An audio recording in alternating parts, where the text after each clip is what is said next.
धर्मेंद्र प्रधान देश के शिक्षा मंत्री भी हैं और सबसे बड़ा विरोध प्रदर्शन उन्हीं को लेके चल रहा है, देखा जाए जंतर मंतर पे। तो आपको क्या लगता है कि उनकी तरफ से ये गलतियां होना, क्या इसमें कितनी सच्चाई है, क्या हो सकता है? धर्मेंद्र जी का विचार और उनका व्यक्तित्व तो कोई विवादित नहीं रहा है। अब पेपर लीक की घटनाएं कैसे हो रही हैं, क्यों हो रही हैं, किसका कारण है, इस पर कोई एक मुकम्मल जांच कराया जाए कि कहां से हो रहा है, किस लेवल से हो रहा है। उस समय की सरकार को लेके और इस समय की सरकार में, दोनों में आपको क्या अंतर दिखता है? जैसे क्या क्या चीजें बदलाव दिखती है? बड़ा ही संवेदनशील सरकार थी जी। वो मूल्यों परंपराओं को अक्षुण्ण बनाए रखने वाली सरकार थी। आडवाणी जी के और वाजपेयी जी के, दोनों लोगों के खासम खास में थे उस समय में। पार्टी को अपने पैसे से, हम लोग सीमित संसाधनों में भी पार्टी को सींचने का काम किए थे। तो अब उन जिन नेताओं ने उस काम को देखा, उन्होंने सम्मान दिया, स्नेह दिया, आगे बढ़ने में मदद किया। ये जो चंदा चोरी की स्थिति पैदा हुई, ऐसे में आपको क्या, किस नजरिए से आप इसको देखते हैं और क्या कहा? लोग किंग कर्तव्य विमूढ़ है, हतप्रभ है कि ये हो कैसे गया। आपने अटल जी का भी कार्यकाल देखा और मोदी जी का भी कार्यकाल देखे, लेकिन फिर इस बीच में ऐसा क्या हुआ कि आपका मोह भंग हुआ पार्टी से और आपने बीजेपी छोड़ दी?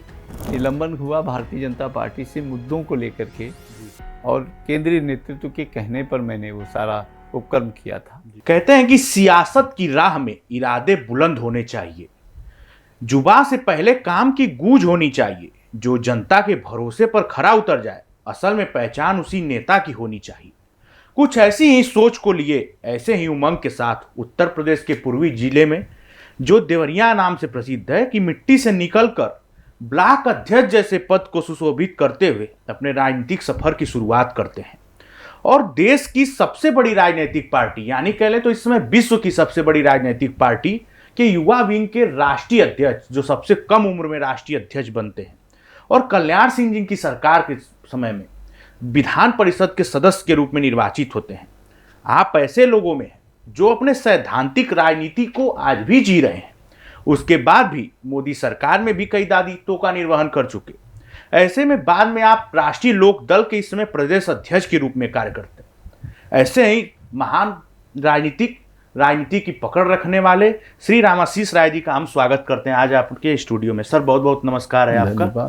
सर, जैसा कि आप राष्ट्रीय युवा विंग के, बीजेपी राष्ट्रीय युवा विंग के प्रदेश अध्यक्ष बने, सबसे कम उम्र के अध्यक्ष बने, ऐसे में युवाओं की सोच को लेके जो इस समय चल रहा है, जंतर मंतर इस समय सबसे बड़ा मुद्दा चल रहा है, युवा वहां पे अपना निकाल रहे हैं, रैली निकाल रहे हैं, तो एक युवा की सोच की दृष्टि से आपको क्या नजर है, उस पर आपकी क्या राय है? देखिए, आजकल युवाओं के अंदर अपने भविष्य को लेकर के चिंता व्याप्त हो रही है जी। और चिंता के अनेक कारण हैं जी। एक तो आज जो तत्कालिक रूप से जो मुद्दे उठाए जा रहे हैं, वो पेपर लीक का मामला है जी। और पेपर लीक के कारण करीब 90 से भी ज़्यादा घटनाएं हो गई हैं। बिल्कुल। तो युवाओं को लगता है कि मेरे साथ छल किया जा रहा है। जी जी। हम तैयारी करते हैं, सालों साल परीक्षा के लिए रात दिन मेहनत करते हैं जी। और जब परीक्षा होने को होती है तो कोई कॉपी लिख करके किसी और को अवसर दे दिया जाता है, हम पीछे छूट जाते हैं। जी। नीट की तैयारी करते हैं, तमाम परीक्षाओं की तैयारी करते हैं और पेपर लीक के कारण बहुत कठिनाइयों का सामना करना पड़ता है। बिल्कुल। एक तो सामान्य और मध्यम वर्गीय परिवार के लोग आते हैं, ज़्यादातर इन नौकरियों में नौकरी की तलाश में रहते हैं। उनको आने जाने का किराए का इंतज़ाम करना पड़ता है, रहने का इंतज़ाम करना पड़ता है, पढ़ने का अलग व्यय करना पड़ता है। तो इन सब चीज़ों से उनके ऊपर एक बड़ी भार उनके ऊपर पहुंचती है और जब अंतिम समय आता है तो पता चलता है कि पेपर लीक हो गया जी, परीक्षाएं निरस्त हो गई। तो एक तो ये सवाल उनके अंदर एक आक्रोश की भावना पैदा किया है। बिल्कुल। दूसरा, हमारे देश में जिस तरह से आबादी बढ़ रही है, नौकरियों के अवसर घटते जा रहे हैं। बिल्कुल। जबकि होना चाहिए कि दुनिया के उन देशों के लिए मशीनरीकरण या तकनीक के माध्यम से उत्पादन कर लेना आसान है, बिल्कुल। लेकिन हमारे देश में जहाँ इतनी बड़ी संख्या में आबादी है, हर साल आबादी बढ़ रही है, वहाँ नौजवानों को रोज़गार मुहैया कराना, उनको काम देना, ये आज की प्राथमिकता होनी चाहिए जी। लेकिन परिस्थितियाँ ऐसी बनती जा रही हैं कि जो सरकारी उपक्रम है उसमें लाखों भर्तियाँ रिक्त है, खाली पड़ी हैं, उसमें नौजवानों को रोज़गार नहीं मिल रहा है। लोग इसलिए भी नाराज़ हैं कि बड़ी संख्या में लोग सेना में भर्ती होते थे, बिल्कुल। वो भी घट करके 4 साल का हो गया और उस भर्तियां भी लगभग नगण्य हो रही हैं। जहां भी भागों में प्राइमरी स्कूलों में बड़ी संख्या में लोगों को नौकरी मिलती थी, ग्रामीण क्षेत्रों में जो इंटर कॉलेज हैं, हाई स्कूल हैं, वहाँ 70, 80, 90 अध्यापक रहते थे, आज वो 10-12 पर पहुँच गए।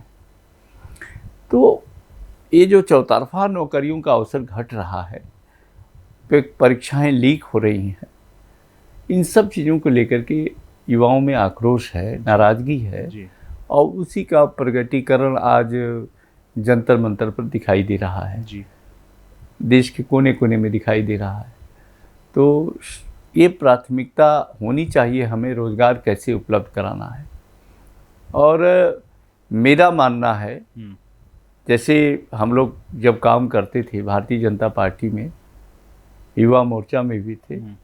सर, जैसा कि कहा जाता है आपकी राजनीतिक शुरुआत ब्लॉक अध्यक्ष से हुई, ब्लॉक अध्यक्ष से राजनीतिक शुरुआत करके और अब राष्ट्रीय अध्यक्ष तक पहुंचे और सबसे कम उम्र के राष्ट्रीय अध्यक्ष बने।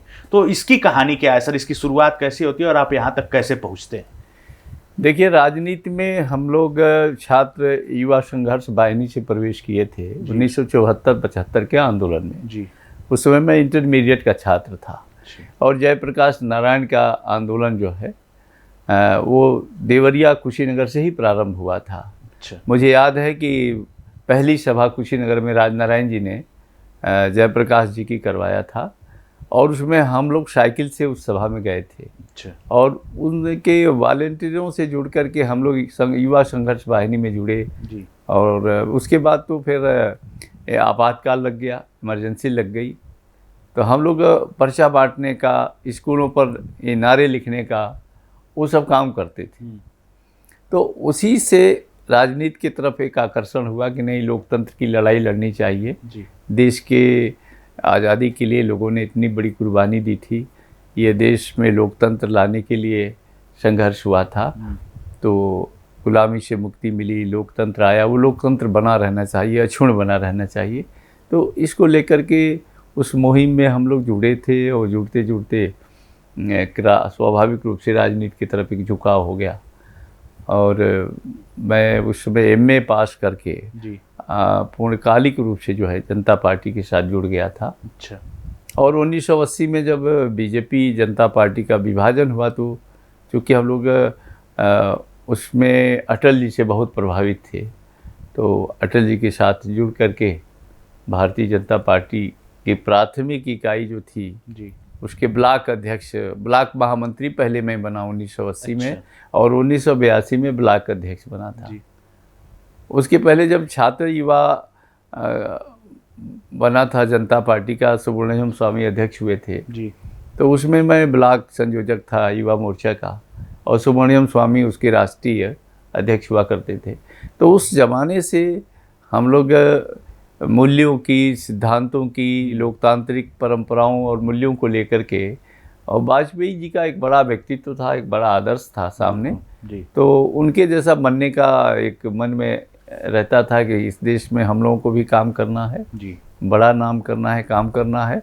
और उसी भाव में बहते चले गए और भारतीय जनता पार्टी से फिर जुड़ गए। तो नेताओं के सानिध्य में रहे, उस समय कलराज मिश्रा थे, कल्याण सिंह जी थे, देश के अच्छे नेता थे और कार्यकर्ताओं को स्नेह करते थे। तो एक अच्छी दिशा में हम लोग सोचते थे कि पार्टी एक नया भारत का निर्माण करना चाहती है जी, एक नए लोकतांत्रिक परंपरा और सैद्धांतिक मूल्यों को लेकर चल रही है। तो हम लोगों को इस पार्टी में अपना तन मन धन लगा करके इसको आगे बढ़ाना है। सर, आप युवा मोर्चा के जब अध्यक्ष थे तो कहा जाता है कि धर्मेंद्र प्रधान भी आपकी टीम में थे, उन्होंने उसमें काम किया। तो ऐसे में इस समय धर्मेंद्र प्रधान देश के शिक्षा मंत्री भी हैं और सबसे बड़ा विरोध प्रदर्शन उन्हीं को लेकर चल रहा है, देखा जाए जंतर मंतर पे। तो उस समय आप, क्योंकि बहुत अच्छे से आप उनको समझते होंगे, जानते होंगे कि जब आपकी टीम में वो काम किए हैं, तो आपको क्या लगता है कि उनकी तरफ से ये गलतियां होना, क्या इसमें कितनी सच्चाई है, क्या हो सकता है? धर्मेंद्र प्रधान जी उस समय विद्यार्थी परिषद में थे। अच्छा। हम लोगों के साथ हमारी टीम में युवा मोर्चा के गिरिराज सिंह थे, अच्छा। किशन रेड्डी थे जी। और ओम बिरला हमारे उपाध्यक्ष थे। अच्छा। और जॉर्ज कुरियन थे, शाहनवाज थे, बहुत सारे लोग थे जो ये आज हमारे प्रदेश के अध्यक्ष थे, नित्यानंद राय जी। और ये तरुण चुग पंजाब के अध्यक्ष थे युवा मोर्चा के। बड़ी टीम आज की बीजेपी की लगभग 70% टीम मेरे साथ काम की है। आपके साथ काम? तो शिवराज चौहान जी, हम लोग सब लोग साथ काम किए जी।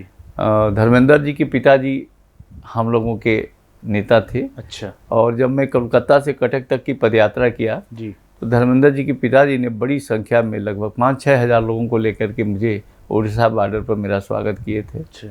तो धर्मेंद्र जी के पिताजी से और धर्मेंद्र जी से व्यक्तिगत संबंध बहुत अच्छे हैं, बहुत हमारे रिश्ते अच्छे हैं, बातचीत भी अच्छा है। लेकिन जो परिस्थितियाँ आज बनी है जी, इसमें धर्मेंद्र जी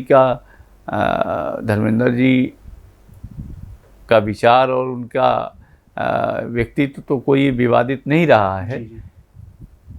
अब पेपर लीक की घटनाएं कैसे हो रही हैं, क्यों हो रही हैं, किसका कारण है, इस पर कोई एक मुकम्मल जांच कराया जाए कि कहाँ से हो रहा है, किस लेवल से हो रहा है, और इसकी जवाबदेही तो लेनी पड़ेगी किसी न किसी को। बिल्कुल। छात्रों का यही कहना है कि भाई कोई न कोई इसकी जवाबदेही तो ले, किसी न किसी पर कार्रवाई तो होनी चाहिए। सर, जैसा कि आप उस समय भी टीम में काम किए तो प्रदेश में और देश में दोनों जगह बीजेपी की सरकार थी। देश में अटल जी की सरकार थी, प्रदेश में भी बीजेपी की सरकार थी। आज भी देखे जाए तो डबल इंजन की सरकार चल रही है 17 से, जिसमें योगी जी प्रदेश के मुख्यमंत्री, मोदी जी देश के प्रधानमंत्री। तो उस समय की सरकार को लेके और इस समय की सरकार में, दोनों में आपको क्या अंतर दिखता है? जैसे क्या क्या चीजें बदलाव दिखती है? देखिए, उस समय की सरकार, चाहे प्रदेश की सरकार रही हो, कल्याण सिंह जी मुख्यमंत्री थे जी, बड़ा ही संवेदनशील सरकार थी जी। वो मूल्यों परंपराओं को अक्षुण्ण बनाए रखने वाली सरकार थी जी, संवैधानिक सारी संस्थाओं का सम्मान करने वाली सरकार थी जी। लेकिन वो जनता के प्रति उतना ही जवाबदेह और संवेदनशील सरकार थी।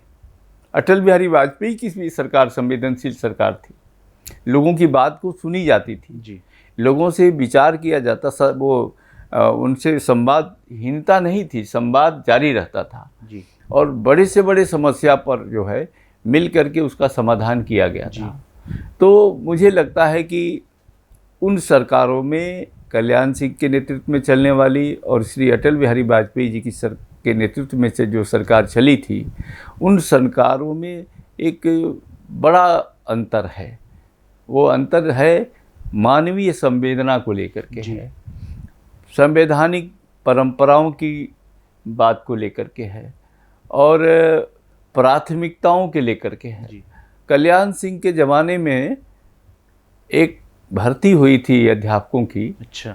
और उसमें उन्होंने कहा कि कोई वाइवा नहीं होगा, कोई अलग से परीक्षा नहीं होगा, आवेदन सबका ले लिए और कहे कि जो जिसका मार्क्स बनता है मेरिट बना लो और मेरिट से सबकी ज्वाइनिंग लेटर भेज दो। अच्छा।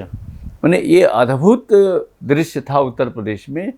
ये कई लड़के तो रोने लगे कि मेरा तो केवल 2-3 रुपये का डाक खर्च लगा है, कहीं जाना नहीं पड़ा, आना नहीं पड़ा, उसके घर ज्वाइनिंग लेटर पहुंच गया। कोई स्कूल में अध्यापक हाई स्कूल में पढ़ाने लगा, कोई इंटर में पढ़ाने लगा। ये पारदर्शिता कल्याण सिंह की गवर्नमेंट में दिखाई दी थी। जी सर, जैसा कहा जाता है कि आप आडवाणी जी के और वाजपेयी जी के दोनों लोगों के खासम खास में थे उस समय में, तो उन लोगों के खासम खास में और उन लोगों से जुड़ने की क्या कहानी है, थोड़ा हमें बताएं। देखिए, उस समय भारतीय जनता पार्टी की एक कार्य की अलग विशिष्ट पद्धति थी जी, और उस पद्धति में जो मेहनत करने वाले कार्यकर्ता थे जी, जो मूल्यों और सिद्धांतों के पर चलने वाले कार्यकर्ता थे, उनको पार्टी के नेतृत्व द्वारा प्रोत्साहित किया जाता था, उनको सम्मानित किया जाता था।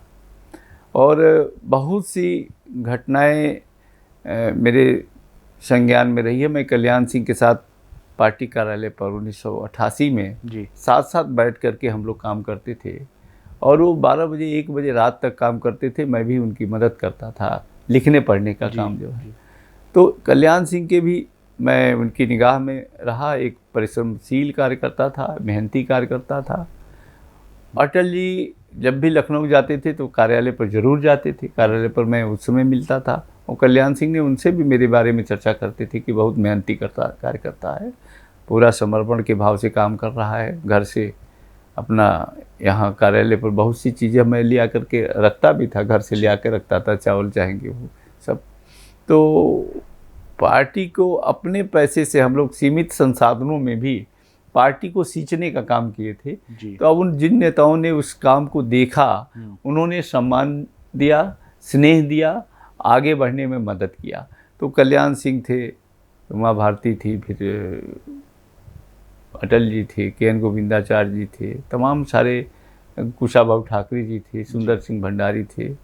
ऐसे तमाम नेता थे जो होल टाइमर और पूर्णकालिक कार्यकर्ताओं को महत्व देते थे, सम्मान करते थे। सर 1992 राम मंदिर आंदोलन हुआ, बाबरी मस्जिद का विध्वंस हुआ, आप भी उसके दर्शक होंगे, आप रहेंगे भी होंगे आंदोलन में।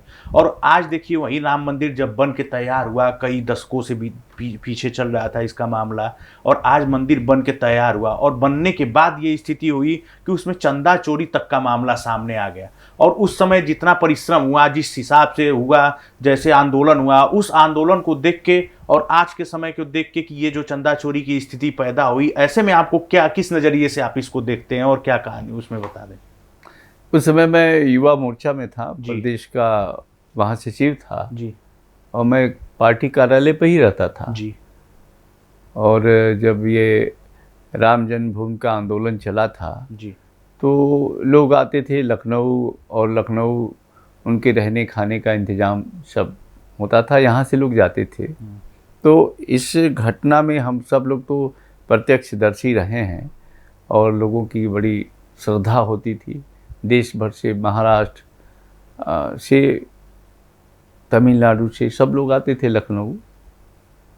तो लोगों में एक बड़ा भाव था कि राम के जन्मभूमि पर एक मंदिर भव्य बने। बिल्कुल। बहुत निकट से सब कुछ देखा गया, लेकिन आज की घटना से जो है पूरे देश में लोग मर्माहत हैं। जी। हम तो जब गोली चली थी तो लखनऊ में ही थे जी। और मुझे कल्याण सिंह ने भेजा था, वो कुठारी बंधु को लेकर के मैं यहीं लखनऊ से गया था अयोध्या में। अच्छा। और उनकी लाश रखी गई थी संस्कृत विद्यालय में, उसको उतरवा करके उनके माता पिता को लेके गए थे। कुठारी बंधु के जी। माता पिता को लखनऊ से मैं एम्बेसडर कार से लेकर के गया था अयोध्या, और मेरे सामने सब लोगों को ले जाके फिर उनकी अंतिम संस्कार हुआ सरयू के किनारे। तो सारी चीज़ें बहुत ही समर्पण की भावना से लोग काम कर रहे थे। जी। एक लोगों को बड़ा अगाध श्रद्धा और विश्वास था, लेकिन जो घटनाएं इधर घटी हैं उससे लोग अत्यंत मर्माहत हैं। जी।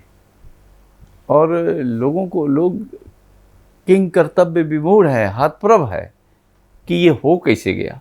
सर आपकी राजनीतिक शुरुआत में मैं मानूं तो साल 1993 में आप फाजिलनगर विधानसभा से चुनाव लड़ते हैं, जो आपका, मेरे जानने से, मैं जितना तक देखा पढ़ा तो पहला चुनाव शायद आपका था। तो उस चुनाव के बारे में आप किस पार्टी से लड़े और कैसे लड़े, क्या हुआ, थोड़ा बताइए हमें। उस 1993 में मुझे जी पहला चुनाव लड़ने का अवसर मिला फाजिलनगर से। जी। उसके पहले भी 1991 में मुझे अच्छा। पार्टी ने टिकट घोषित कर दिया। जी। जबकि मैं चुनाव में टिकट नहीं मांगा था। जी। मुझे अचानक राजेंद्र गुप्ता जी ने जी भेंट हो गया। हम लोग दारुसफा से मैं निकल रहे थे, वो बीजेपी कार्यालय से आ रहे थे। जी। उन्होंने कहा कि तुम्हारा टिकट तय कर दिया गया है, अच्छा। तुम जाओ चुनाव लड़ो फाजिलनगर में। हमने कहा कि हम तो कोई तैयारी भी नहीं किए, न कभी टिकट मांगे। जी। तो फिर मैं निकल गया देवरिया, शाम को सवेरे गया, अगले दिन पर्चा दाखिला कर दिया। अब हमारे ज़िले के नेता सब इतने घबरा गए हमारा पर्चा दाखिल करते ही फाजिल नगर से, और हम लोग होम ब्लॉक के हैं, सूर्य प्रताप शाही और मैं। जी। सूर्य प्रताप शाही के लोगों ने कहा कि आपको हराने की ये साजिश की गई है, सब लोग पत्थर देवा के चले जाएंगे इनके प्रचार करने, आप हार जाएंगे। शाही जी, सूर्य प्रताप शाही परेशान हो गए। वो लखनऊ आए और लखनऊ मिल करके नेताओं से कहा कि नहीं, उनका टिकट वापस कराइए आप लोग। फिर मेरे ऊपर दबाव पड़ा और मैंने फिर अपना सिंबल वापस कर दिया, पर्चा दाखिला वापस ले लिया। जी। 1993 में पार्टी के नेताओं ने फिर मुझे टिकट दिया। जी। मैं चुनाव लड़ा, बड़ा दमदारी से चुनाव लड़ा, जनता मेरे साथ थी। लेकिन मेरे साथ फिर एक धोखा किया गया जी। कि अडवाणी जी को कसिया से फाजिल नगर होते हुए तमकुही राज जाना था। अच्छा। वहाँ से पडरौना जाता था। उस समय पार्टी के संगठन मंत्री थे जयप्रकाश चतुर्वेदी जी, सूर्य प्रताप शाही पूर्व गृह राज्य मंत्री थे। कसिया में अडवाणी जी का भाषण होता है और फाजिल नगर अडवाणी जी के सारे सुरक्षाकर्मी पहुंच गए खाना वाना लेकर कि वहीं खाना खाएंगे। 1 बजे मेरे यहाँ सभा होनी थी और उस अडवाणी जी को कसिया से सीधे बाईपास फाजिल नगर करके तमकुही राज लेके चले गए लोग। और मैं 1500 से 3000 से चुनाव हार गया।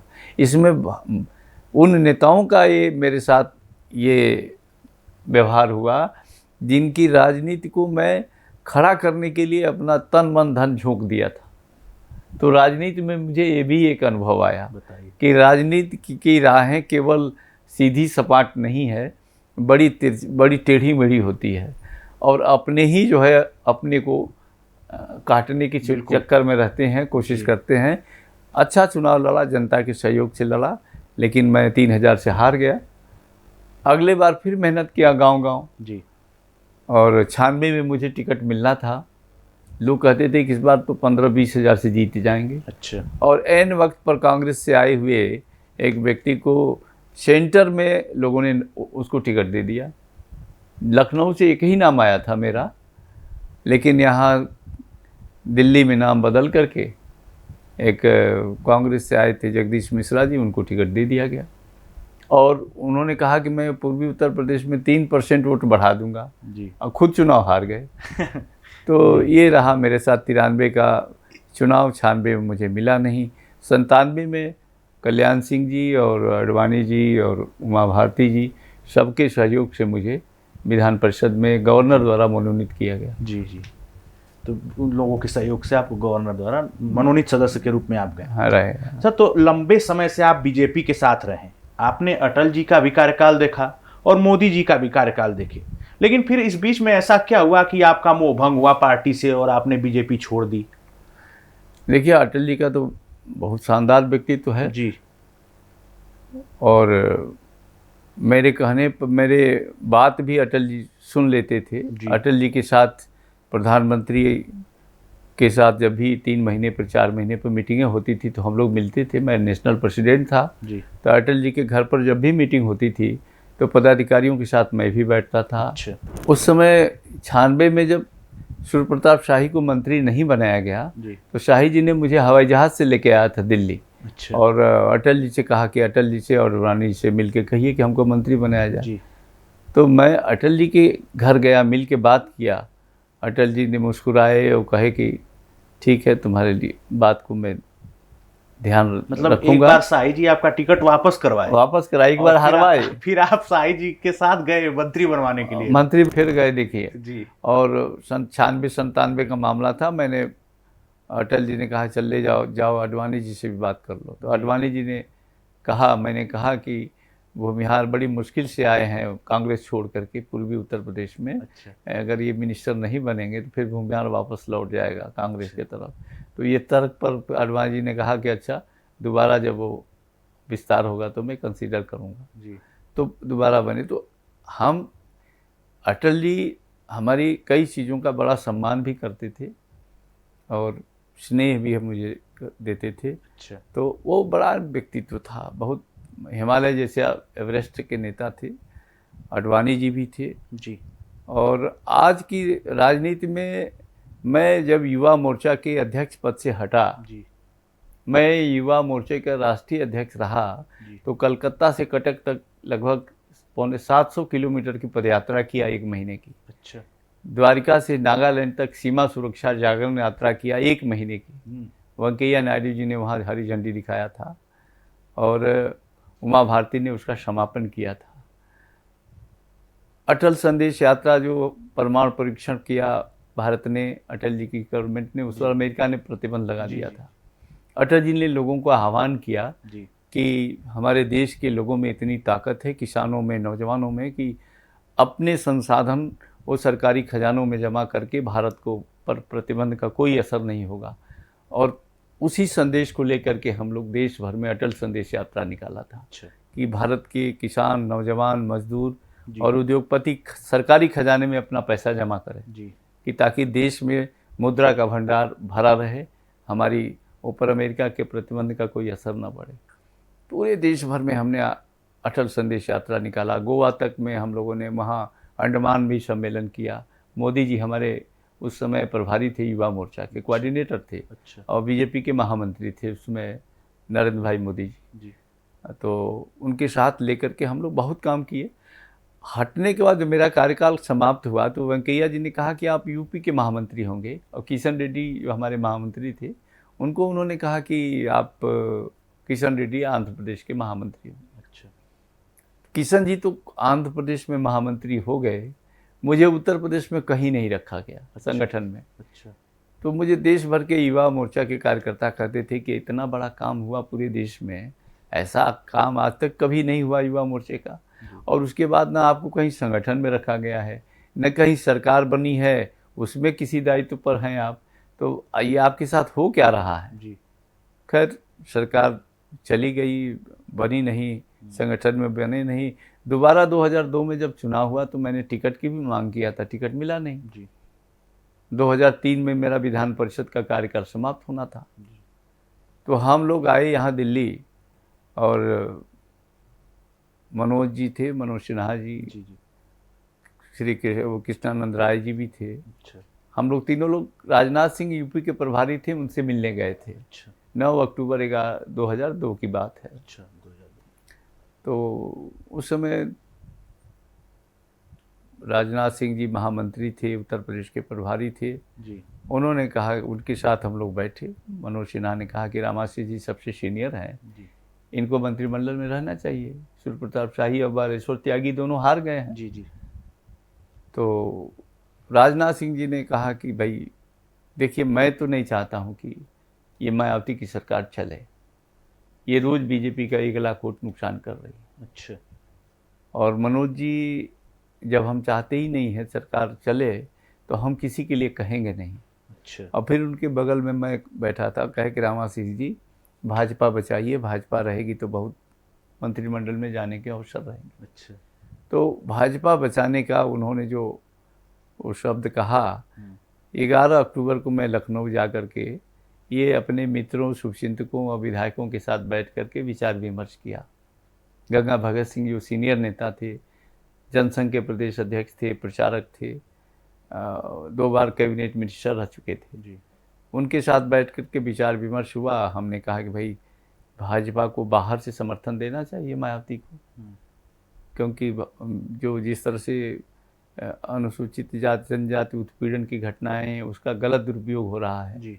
उससे माहौल ख़राब हो रहा है, और इसलिए हम लोगों ने वही भाजपा बचाओ समिति बनाया, गंगा भगत सिंह को अध्यक्ष बनाया। अच्छा। मैं उसका उन्होंने मुझे प्रवक्ता बना लिया, और अगले ही दिन जो है मुझे सस्पेंड कर दिया गया भारतीय जनता पार्टी से। अच्छा। कोई बातचीत नहीं हुआ। हम लोग चाहते थे कि दिल्ली से कोई नेता आए और बात करें कि आखिर क्यों तुम लोग ये अलग ग्रुप बना रहे हो। दिल्ली से राजनाथ सिंह जी का भी सपोर्ट था, समर्थन था, सारे उनके लोग मेरे साथ थे, जो मुरलीधर जोशी जी भी सब साथ थे कि नहीं गलत हो रहा है, उत्तर प्रदेश का मतदाता भाजपा से भाग रहा है जी। तो उसको लेकर के तमाम सारे आंदोलन हुए, मैं भाजपा से निलंबित हो गया। अच्छा। और जो असंतुष्ट थे उनको धीरे धीरे करके वापस ले लिया गया। हम और कल्याण सिंह अलग रह गए, मैं अलग था।